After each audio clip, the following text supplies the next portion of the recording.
It's becoming harder and harder to deny that the ideological and geopolitical balance among the world's main powers is shifting in real time. Today, it can seem as if nation-states with little common interest, most explicitly China, Russia, and the United States under Trump, have aligned in an informal axis of upheaval, bringing the business as usual of the global order to an end. As the 20th century institutions weaken and global distrust deepens, how can we build systems, even in our own bureaucracies, which are not famously nimble, that can keep pace with such disruptive change? I'm Dawn Nakagawa, president of the Berggruen Institute in Los Angeles, and this is Futurology.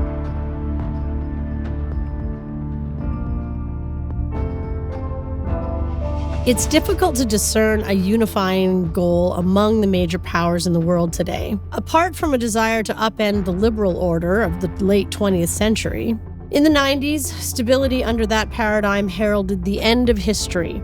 As turmoil ebbed, it was thought good governance and economic entwinement would bring human society into a sort of political homeostasis. That was the thinking of our guest in this episode of Futurology, Francis Fukuyama, who famously wrote a book called The End of History.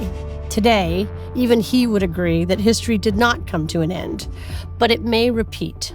Within the axis of upheaval, we've been seeing for decades now a systematic effort to hollow out institutions at every scale, from the global to the local. One of Fukuyama's most significant works is a 2-volume history of governance, The Origins of Political Order, followed by its sequel, Political Order and Political Decay. The first illuminates how to build a bureaucracy, and the second, how to hollow it out by sowing extreme distrust and outright animosity towards institutions. That chaos creates a power vacuum inside which the prevailing political order collapses. In this episode, Berggruen Institute co-founder Nathan Gardels speaks to Fukuyama about how we might build a system that moves fast without breaking too much.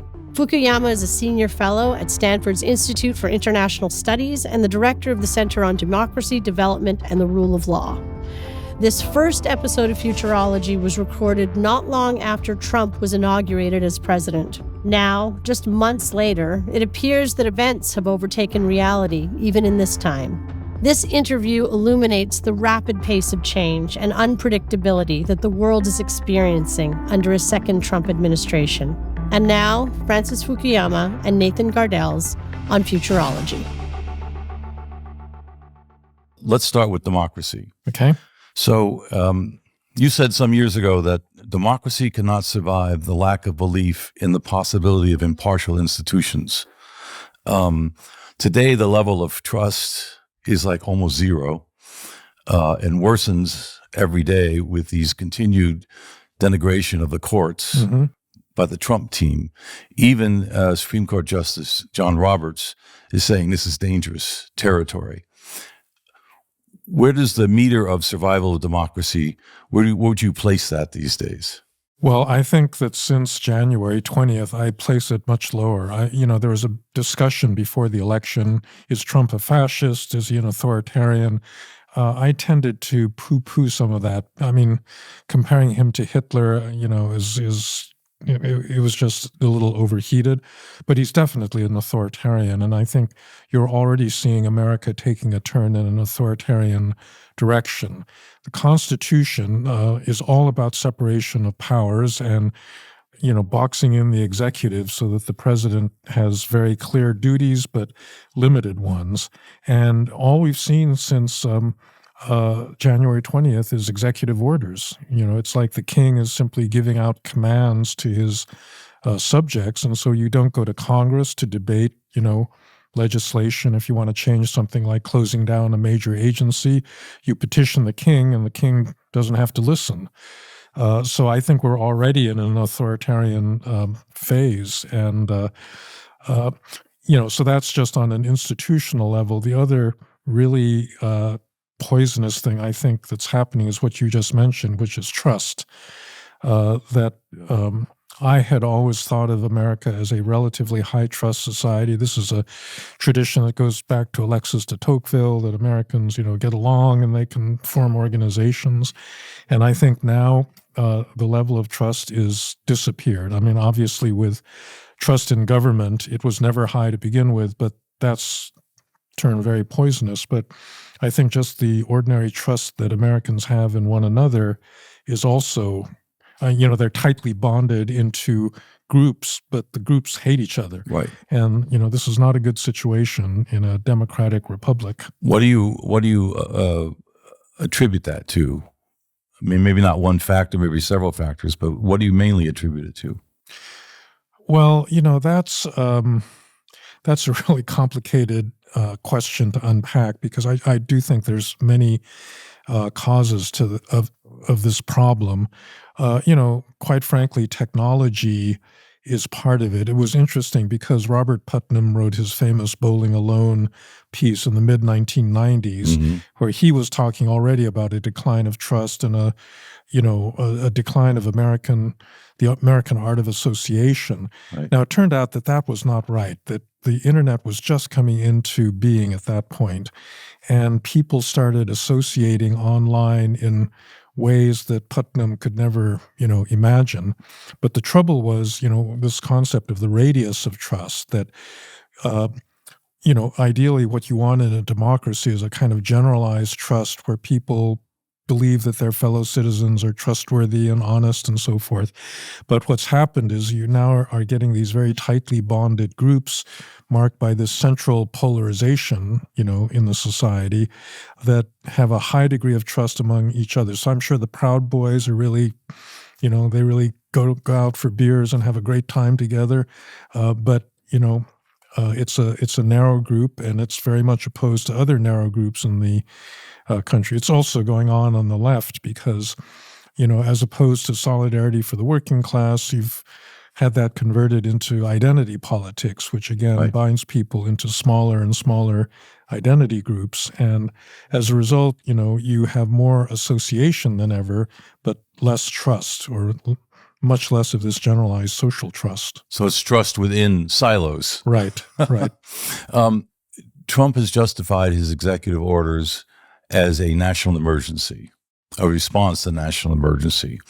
This brings to my mind the decisionist theory of Carl Schmitt, the interwar German jurist, theory of decisionism, which is that absolute sovereign authority drives its legitimacy from closing down constitutional order in a state of exception to battle enemies at the gate. This seems to be the mentality of what's called the Trump team: J.D. Vance, Musk, Trump himself. Well, I think the declaration of emergencies or invasions is a way of getting around the current legal restrictions. So, for example, how do you legitimize the ending of birthright citizenship given the clear statement in the 14th Amendment, all persons born and naturalized in the territory of the United States, subject to the jurisdiction thereof? And so they're trying to hang that on one little clause and say, we're in a state of exception because we're being invaded, and that's going to allow us to override this plain language of the amendment. And so there's a lot of game playing in that. However, if you permit me, I think that it does speak to a broader crisis in liberalism, which I would say is the issue of excessive proceduralism. Meaning that, the liberal societies are built on a rule of law, right? You've got rules that prevent powerful people from doing whatever they want. And the tendency in liberal societies is to simply pile those rules one on top of another in the belief that that's what gives you legitimacy. And it leads to these outcomes where it's very hard to convict, criminals. It becomes very hard to build infrastructure. This is one issue that I've paid a lot of attention to, especially here in our golden state of California, where it's really hard to build anything because of the number of rules that we have. And I think that that's, in a way, what breeds this instinct for authoritarian government, because people get tired of being so constrained. If you look at who cheered the Trump election, you get these people like Bukele in El Salvador, who's managed to jail like a third of the youth population in the country. Right. He's brought down the crime rate, but it's completely extrajudicial. Right. And I think that that's what we're witnessing is this kind of reaction to the excessive proceduralism in liberal societies, and then people want to move to the opposite. And in fact, that's leading the Trump people to attack judges, that you have all these lawsuits that are now filed against the executive orders. And so Musk and J.D. Vance, say, let's impeach the judges, right? Yeah. There should be no restrictions on what we do whatsoever. Right. So excessive proceduralism. And the response, as you say, is let's just cut through the crap and get things done.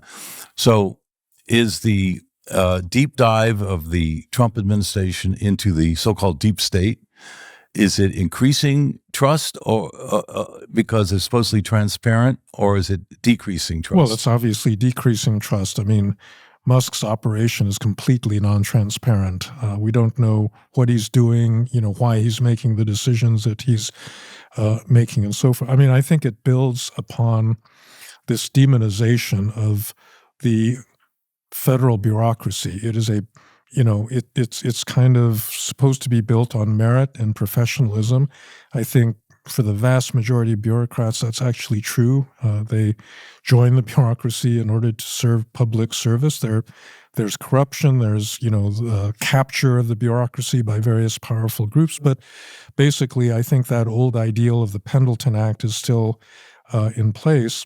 But I think that people like Russ Vought, the new head of the Office of Management and Budget, are very radical. And they think, in fact, Vought said he thinks that the federal bureaucrats hate the American people. Yeah. And therefore that justifies a war against them. And I think he's not concerned so much that they're doing important things in public interest, like making sure that airplanes don't run into each other, overcrowded airfields. But, he'd be happy to see a lot of the bureaucrats simply disappear. Yeah. And I think that's part of what's going on. The election seemed to indicate that the strong gods, faith, family, nation, have prevailed over the liberal sentiments of an open society that tolerated extreme wokeness. Is this a return to common sense, or is this in some way the last sigh of liberalism as a political philosophy? Well, I cannot believe the latter because I think that classical liberalism is still the only, viable way of governing in a diverse society. My argument for the last several years is that you had these two interpretations of liberalism that have gotten us into trouble. So the one on the right is so-called neoliberalism, where it was a kind of extreme belief in the market and corresponding, dislike of the state and the state regulation. And then on the left, it was a form of, what you might call woke liberalism or identity politics, in which you no longer treated people as kind of universal rights bearers, but as members of particular identity groups that had to have special privileges carved out for them and so forth. And so I think that you can walk back from that kind of identity politics and still have a liberal society. And a lot of people on the right attribute, they say that woke liberalism is the inevitable consequence of liberalism itself, and therefore we got to reject liberalism as a whole. And I just don't see any justification for that. You can walk back many aspects of identity politics and still have a society that's open, tolerant, pluralist, and so forth. So you could ask the same question about liberalism, about the liberal international rules-based order. Is it the last sigh of that? So we have been used to regarding Russia and China as the main revisionist powers that want to get rid of that liberal order. Now, figuratively, anyway, the U.S. seems to have joined that axis of upheaval. Is a sovereigntist power, not isolationist, but sovereigntist, where it abjures any entanglement in rules by others that might constrain its power. How do you see that? Portends obviously a new paradigm of the world order if you've got all these sovereigntist powers out there kind of doing their own thing. Well, it's not a new order. It's actually a return to the 19th century. Okay. Yeah, I mean, it's really kind of an incredible thing. And I don't think people voted for this. You know, if you had to ask before the election, what would a Trump foreign policy look like? You'd say it was isolationism. You know, he criticizing the forever wars. He doesn't like NATO. He doesn't like foreign entanglements. And everything we've heard since January 20th, he wants to take over Panama. He wants Greenland. Now he wants Gaza so he can build hotels there. You know, this is it's a kind of understanding that completely overturns the post-1945 order. You know, one of the great achievements of that order is that you delinked national greatness from territory. Right. So Japan could have the world's second largest economy, but no empire. Right. You know, they're just happy to stay on the Japanese archipelago and build a lot of Toyotas and Sonys and so forth. And now, you know, Trump seems to be reviving this idea that somehow the physical extent of your country is really what makes you great. And I think he wants to go down in history as the first president since McKinley to actually extend the physical territory of the United States by taking in these other places. And that is a completely different kind of world order. And it really is a 19th century one because it revives the whole idea of spheres of influence. Right. Right. That the U.S. should control territory near the United States. Well, unfortunately, there's some other powers that are interested in doing that. You know, Russia thinks that Ukraine is really part of Russia, and China thinks that Taiwan is part of China. Right. And they've both been restrained from doing this, I think, by this norm. And it was really the Russians that really broke it big time by invading Ukraine. Right. But now the United States seems to be getting into this game as well, and that. So, like I said, that's the way the world was in the 19th century when great powers had empires, and we seem to be getting back into that kind of mindset. So you basically have several great power sovereigntists who seek to dominate land, sea, and technology in their domain. That's right. That's right. And are unafraid to use power in a pretty unabashed way, right? So Trump wants to get the Palestinians out of Gaza. How do you do that? Well, you force Jordan and Egypt to take them. How do you force them? Well, you cut off any, assistance to them. So, it's a pretty naked return to power politics. Yeah. Well, what's different then from the 19th century, though, is AI. So how does the AI arms race fit into this new 19th century? Well, I mean, look, you have constant technological change, and that was true even in the age of empires, right? So you replace wooden steamers with modern steel battleships and so forth, and you can maintain a empire either way. So I just think that AI is a tool that people are going to use. What is hard to foresee at this point is whether it tends to disperse or concentrate power. Mm-hmm. I think we thought that it tended to concentrate power because you needed, vast, gigantic amounts of computing power in order to do these large language models. Right. Maybe that's not true. Maybe with open source LLMs, anybody can actually create an AI that can do all sorts of amazing things, and you don't have to have a billion people to experiment on in order to do that. But, I don't think we really know the answer to that at this point, so I think it's probably better not to speculate too much. But it seems there'll be these platforms built around the ideology or perspective or even civilizational grounding of these new domains. Yeah, I think that so this really tests a number of theories that I've toyed with over the years, which is that there's certain functional things that powers have to do that push them in the same direction, right? So nobody can ignore computers. You can't have a great power that says, no, we want to do everything with horses and, wooden wagon. I mean, it's just not going to work. And I think that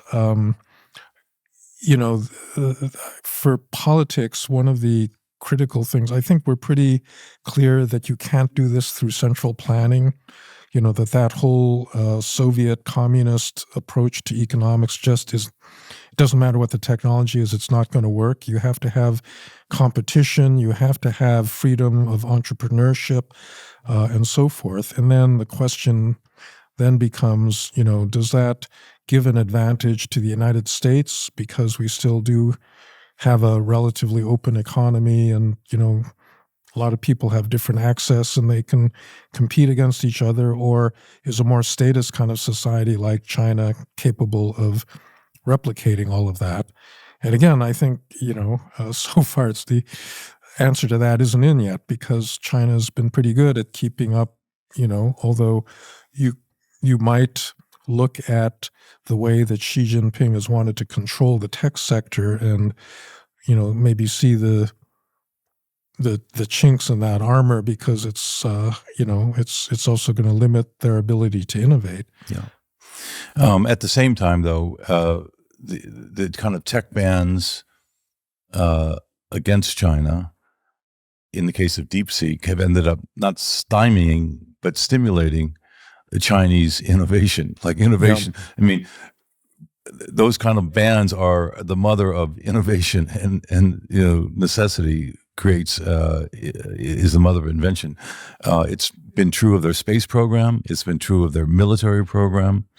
Whenever the West blocks them, it's a capable society that can get its way in other ways. Well, that's true. I mean, I'm still in favor of banning this stuff because it at least slows them down. I think that they are capable, and it is stimulating them to compete harder. All of that is true. I think in the end, you're not going to be able to block them from competing, but you can make it more slower and more costly for them. And I think that's as much as you can expect. China and Russia have lately been describing themselves as civilizational states as a way to legitimate their power through historical continuity. In response to that, many players in the West are now saying, we need to talk about Western civilization. So Giorgia Meloni, for example, the Italian prime minister, says, I'm here to defend Western civilization. Western civilization, to me, to Giorgia Meloni, is Greek philosophy, Roman law, and Christian humanism. And now you have the CEO of Palantir, Alex Karp, who's written a book called Technological Republic, Hard Power, Soft Beliefs, and the Future of the West. That the only way to keep the predominance of Western civilization against these other civilizational states is hard power, dominance, technology, and military.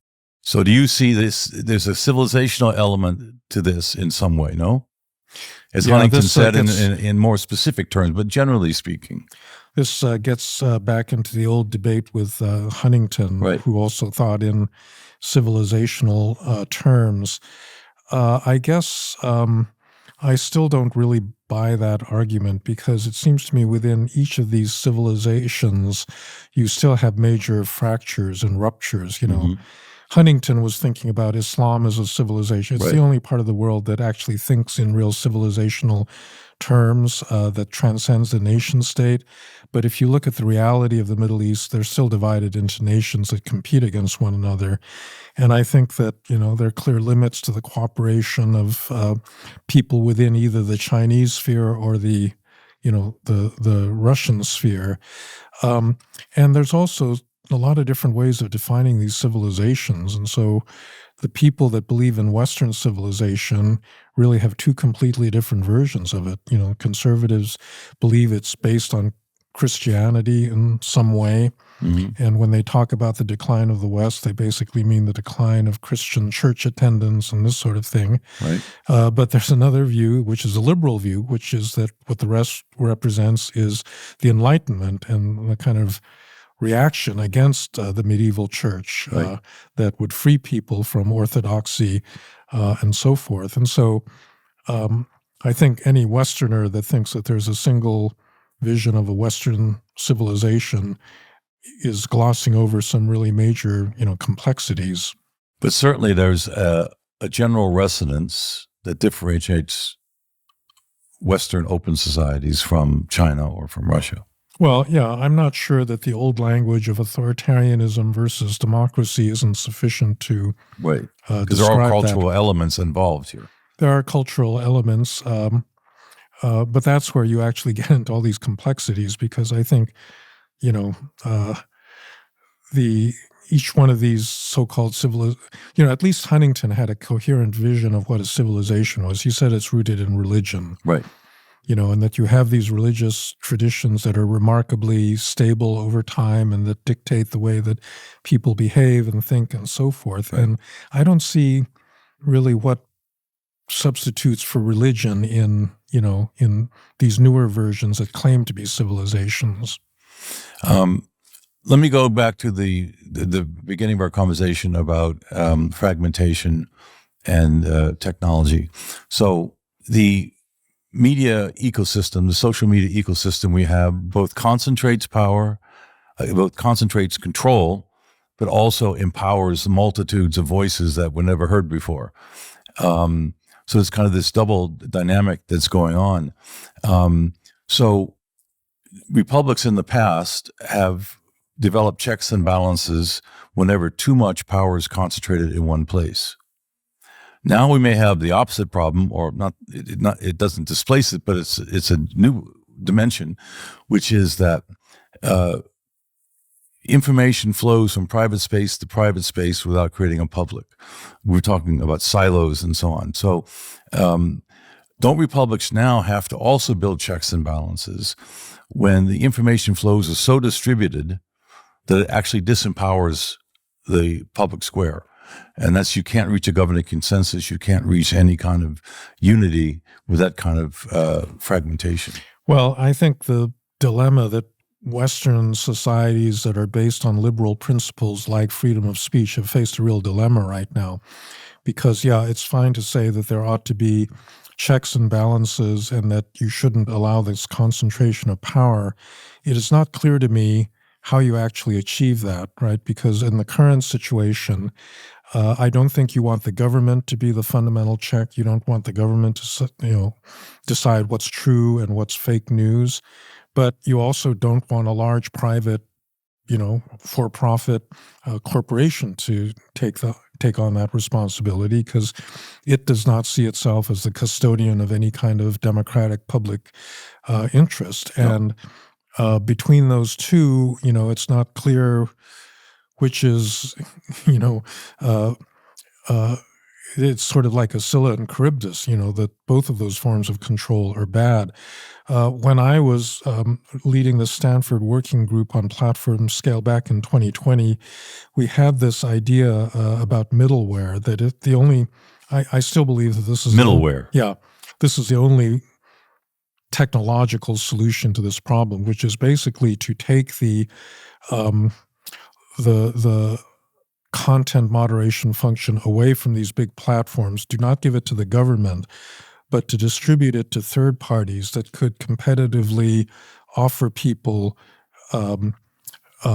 content moderation that they could choose. Because right now on a platform, you have no choice over what the platform serves you, right? And one rich individual can buy a platform and then change very dramatically the kind of content that the users will see on that. If you actually had alternative ways of moderating that same content, you could have a competitive ecosystem where you could choose what kind of material you wanted. That risks,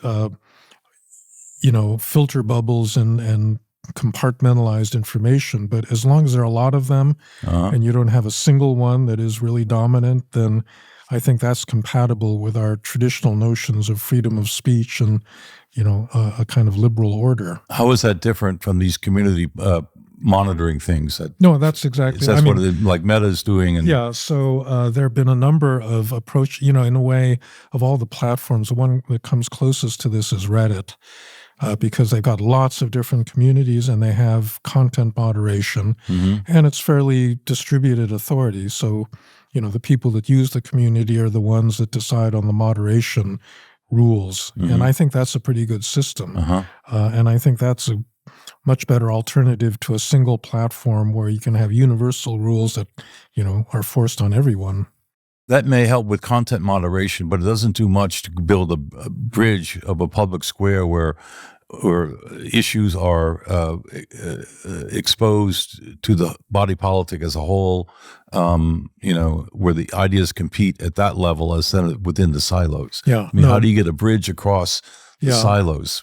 A public bridge, maybe. So that's a tough problem. Part of the problem is just the intrinsic nature of, modern economies, that they really the economies of scale really dominate in so many different areas. And that's why these platforms have gotten as big and powerful as they have, because if you're on a network with 100 million followers or 100 million participants, that's better than one with 10 million participants. And so there's been this gravitation towards larger and larger platforms. And I'm not, quite sure what the solution is, but it did seem to us that middleware was at least a way of moderating and pushing back against that.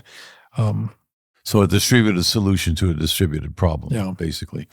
I want to go back for a second to the issue of sovereign estates, the 19th century, and this tariff regime that seems to be rolling out. So most economists say this is like Smoot-Hawley. It's going to create an economic disaster. Michael Pettis, who an economist, argues the opposite, and he's not like a Trump person, but he's a kind of a respected scholar, I would say, that the U.S. In 2025 is not the U.S. In the 1930s. In those days, Americans produced a lot more than they consumed. Now we consume a lot more than we produce. And so tariffs will actually redirect demand domestically, and that this is something that can actually work to improve the economy, improve GDP growth, and even in the end bring down inflation. What's your view on the it's kind of the tariff? It's kind of a mercantilist strategy. Tariffs are used to build national power, not just economically, but that, as we mentioned before, leveraging Jordan over Gaza, or leveraging Canada, or Venetil, etc. So it's a mercantile policy. As Trump puts it, I think, when you're sitting on a gold mine, tariffs are a good thing. Well, I think it all depends on the way that they're applied and whether you can keep them in bounds. I mean, the thing is, we didn't really have a free trade system previously, that liberal international order. The Chinese, the whole time they were rising, were subsidizing certain key industries, so there actually wasn't a level playing field.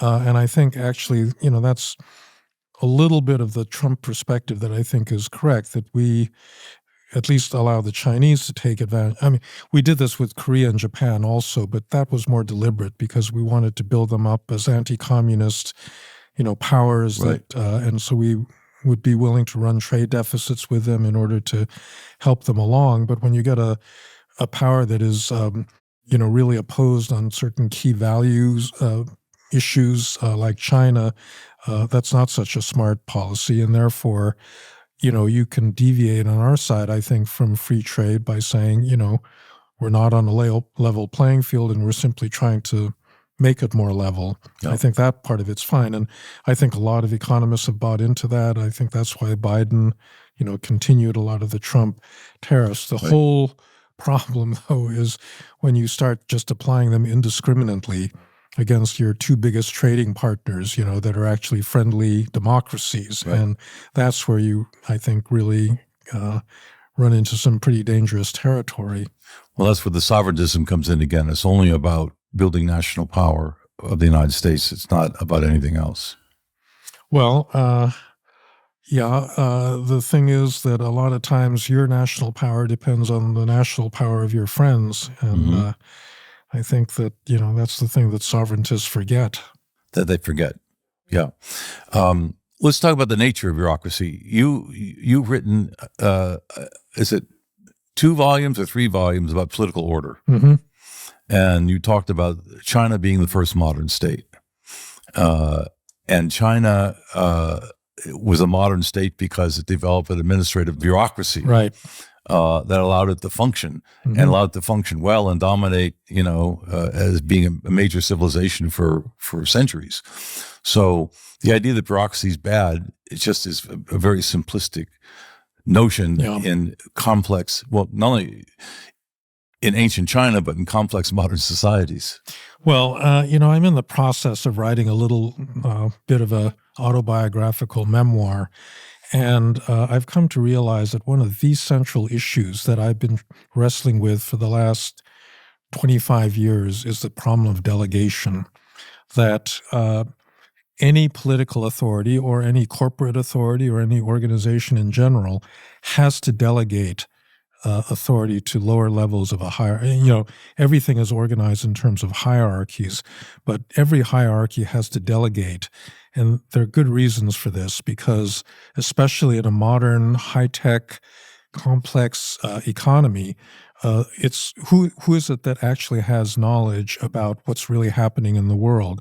Is it the people at the top of the hierarchy, the president, the CEO, or is it the worker bees at the bottom that are actually dealing in markets and making stuff and so forth, right? That in many ways, you've got this, what I regard as a kind of dumb model of the economist, this principal-agent model. It says principal gives the orders and the agents have to obey the orders. But in any actual organization, most of the knowledge is on the part of the agents. It's the worker bees at the bottom that are really understanding how things work, and the principals have no idea. And so the authority actually goes from the bottom of the organization up to the top. The Army, the U.S. Army, understands this very well. This is a realization I came to when we were doing work for the Army back in the 1990s, that it is the second lieutenant in front of the building that's trying to take the town that really understands the situation, and not the general that's, back a couple hundred clicks behind the front lines. Right. And therefore, you have to delegate authority to the lower levels, and that's what a bureaucracy is. It's basically a hierarchical system in which the bureaucrats themselves have to have the autonomy to make good decisions based on their superior local knowledge and their ability to act quickly. Right. The reason the Ukrainians have been doing better than the Russians is that the Russians have to appeal everything, sometimes to Mr. Putin himself, whereas the Ukrainians are allowed to make decisions on their own. Yeah. And I think that the problem with our bureaucracy is it's complex, and it's particularly bad in the United States because we do not trust the state. We don't trust bureaucrats. We don't like the government. And so we don't trust bureaucrats sufficiently to empower them to actually make decisions based on their good judgment. What we do instead is we come up with lots of rules. And an example of that is something called the Federal Acquisition Regulation. Okay. So a federal agency cannot buy a desk or a computer without referring to a rule book that is several hundred pages long about how it is you put out a bid for proposals, how you adjudicate disputes, how you make decisions, and so forth. And that's why governments can't buy stuff and why it takes forever for them to actually purchase something like a computer system, which in the federal government is usually obsolete by the time the contract is actually executed. And therefore, if you really want to have a Department of Government efficiency, the first thing you got to do is not fire bureaucrats. You actually have to free them from all of these mountains of regulations, because most bureaucrats are more interested in complying with these detailed rules than they are in actually getting to solutions to the problems that their constituents, are facing. Yeah. And that's the way that, you really need to make bureaucracies more efficient. The trouble is that conservatives in the United States especially, but also critics of the European Union, think that the big problem is that bureaucrats have too much power, and therefore they need to be constrained further. Right. Ever since the New Deal, you've heard this agenda that, in fact, Elon Musk said this when he was sitting next to President Trump a couple of days ago, that, all these bureaucrats are out there and they're not controlled democratically. And so that's just nonsense. They're over-constrained by all of these rules. And what you really need to do is authorize them to actually make decisions within a mandate that is democratically established, by Congress and by elected representatives. So I think that's the big problem. And our problem in the United States is we don't understand that because we dislike and distrust the government to such an extent. And that's why, for example, Scandinavia, Japan, Korea, these countries with a longer state tradition do better than us in terms of government services because they don't automatically distrust anything that a bureaucrat does. So the way to get efficiency is to empower the bureaucrats, not to disempower the bureaucrats. Right. And in order to be able to trust them with that authority, they got to be good. So they have to have the training, they have to have the professionalism, they have to have the technical knowledge before you can. I'll give you a good example of this. When we set up the TSA after 9/11, the Republicans particularly didn't want them to unionize, but they also didn't want to pay a lot of money for them. And so they said, okay, just high school graduates or people with equivalency certificates are good enough to work in the TSA. Now, with that kind of person, you cannot trust them to make complex decisions about who, should be screened or who not. That's not the way that the Israelis do it. The Israelis have faced right from the beginning a much bigger problem with airplane security. There was a famous case from quite a few years ago where, what they do is they don't follow rules; they use judgment. And so there was one case where a young Irish girl got on an El Al flight, and the Israeli security guy started interviewing her. So it turned out she had an Arab boyfriend, and they just talked for a while, and this guy got really suspicious. And so he said, okay, let's check your hand luggage. And it turned out the boyfriend had put a bomb in her carry-on luggage, right? Now, you think about what's necessary for somebody to make that kind of judgment.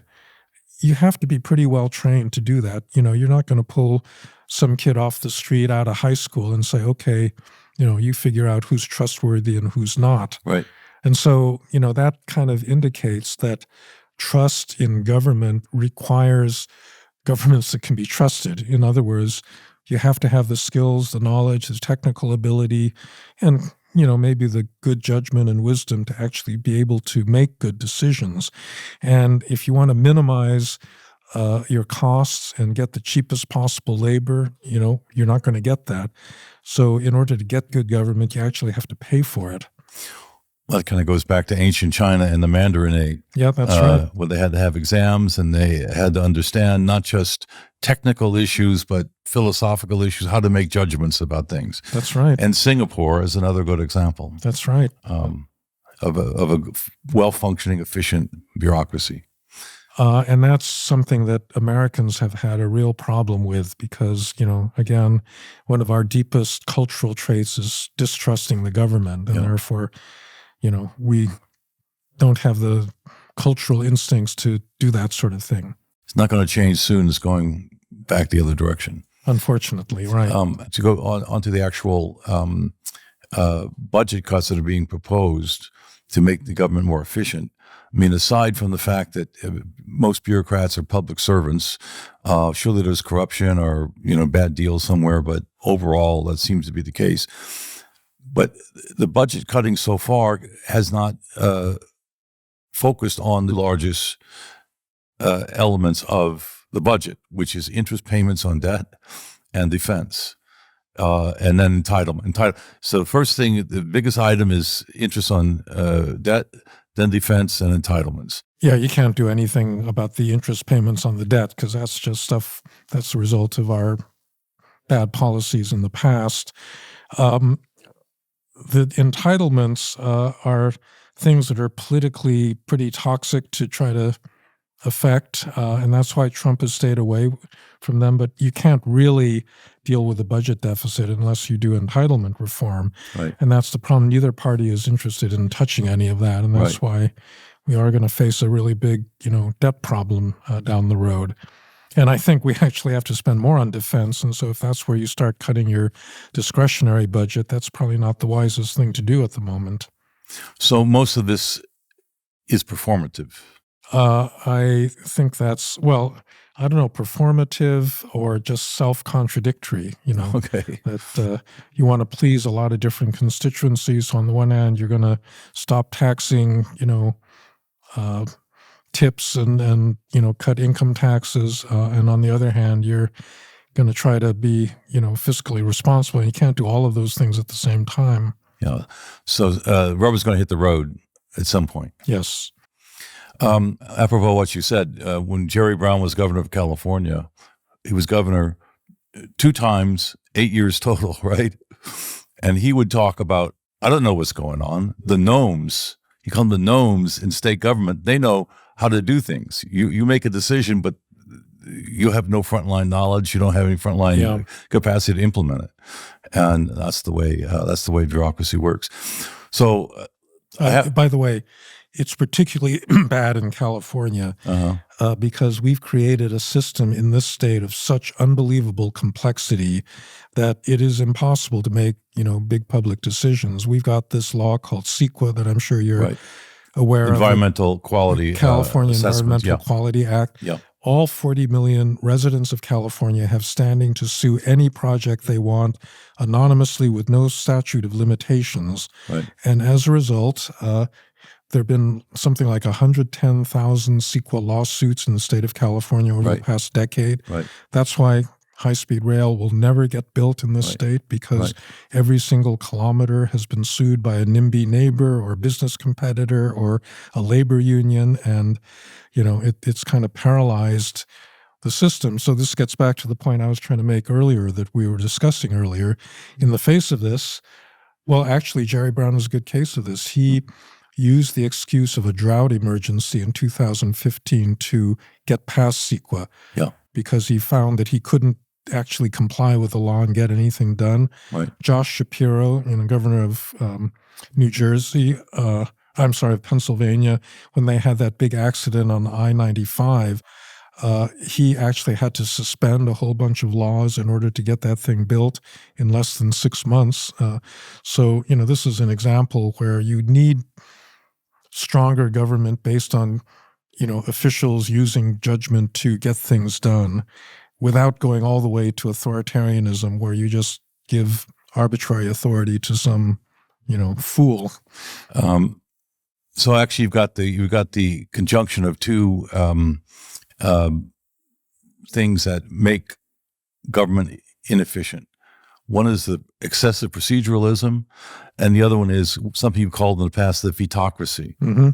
So in CEQA, you'll have environmental groups or union groups, or in some cases, competitors with a business that through lobbying and other mechanisms, lawsuits, they have veto power. So you got both the procedural problem and you got the vetocracy problem. Yeah, absolutely. I mean, you got CEQA gives you 40 million potential veto points in the state of California. Yeah. Okay, one last question then that always everyone always has to ask you. So we're not at the end of history. We're back to the 19th century. So we're back to the pre-end of history or endless history. Well, I think that part of the problem is that people have memories that go back in generational cycles. One thing that seems pretty clear and universal is people don't like living under dictatorships. They really hate it, so that when Eastern Europe came out of communist dictatorship, people were overjoyed to be liberated. But it's now 35 years since that happened. You've had an entire generation that's grown up under the peace and prosperity that's provided by the European Union, and they don't remember what it was like to live under a communist dictatorship. And so they can tell themselves, well, it's really the EU bureaucracy that's the new tyrant. One of the things that amazes me about some of the rhetoric on the right is that people will say, the liberal conspiracy to, tell us how to live is so, we have no freedom in the United States anymore. They're doing this as they're saying this publicly and criticizing, liberals, but Right. somehow we're living under this dictatorship. Right. And these are people that have no idea what an actual dictatorship is like, but they've talked themselves into this lather about how cancel culture is, as bad as Stalinism and this sort of thing. Right, right. So to continue on the subject of bureaucracy, so you've studied this in all your studies of political order. When do the bureaucracies decay to the point where they're counterproductive? And is it possible, as Elon Musk says, for example, that we can introduce the kind of innovations you have in Silicon Valley, move fast, break things, into the bureaucracy? Well, the process of political decay is one I wrote about. The term political decay is actually in the title of the book, Political Order and Political Decay. And decay happens when the rules, the institutional rules, become rigid and they do not adapt to changing social conditions, the mobilization of new actors, changes in technology, and so forth. And there's a capture of the state by the existing entrenched stakeholders, right? It's sometimes called state capture. It could be rent-seeking and so forth, so that the government no longer serves public purposes. It serves the interests of the organized groups that have captured it. And that's one of the, the perils, I think, of any, it doesn't have to be a democracy. This also happened in the Ottoman Empire and Imperial China and so forth. So that's one thing. Now, in terms of can the government be innovative, the answer is yes. Sometimes you actually create kind of fenced-off gardens in which you permit higher degrees of risk-taking, because that's what leads to innovation, right? It's the ability to take risks with new products, new ideas, new ways of doing things. The trouble is that when you get into the public sector, there's an extremely low tolerance for failure. And in a political setting where you have two competing political parties, nobody wants to be seen as failing. The argument, well, we thought this might work and it didn't work, so that's okay, we've learned a lesson, that doesn't fly politically, right? The other party is going to jump all over you and say, like this happened with Solyndra, right? The Democrats tried to subsidize, this company that was doing work on solar energy. It failed, and that became a talking point for the Republicans ever after. And so it's very hard to actually promote risk-taking in the government for that precise reason, that we have a kind of zero fault-tolerant mentality. Whereas in Silicon Valley,